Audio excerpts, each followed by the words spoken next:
kami. Grabe guys, ang saya-saya ko kung alam nyo lang dahil nga Marami ang humanga talaga sa naging talent fee mismo ni Bimby Aquino, ang ibinigay mismo sa kanya bilang endorsement fee.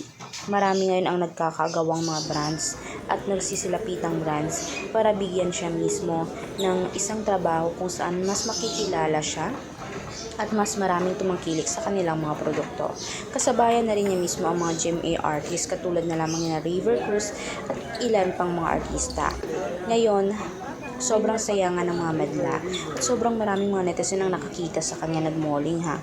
At talaga namang napapasaya lalo ng mga Team Maybe ang kanilang mga fans dahil nga sobrang sweet sila sa isa't isa.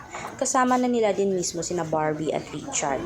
Kaya ngayon, sobrang lakas ng chemistry nila at talaga namang pinapatunayan lamang nila na shout out sa lahat ng nanonood. Alam ko, kanila. Ito ngayon sila. At ngayon naman, si Bimby, sobrang nagpapasalamat kay Riza. Mamaya, uuwi naman silang dalawa sa kondo. Nakakakilig, di ba?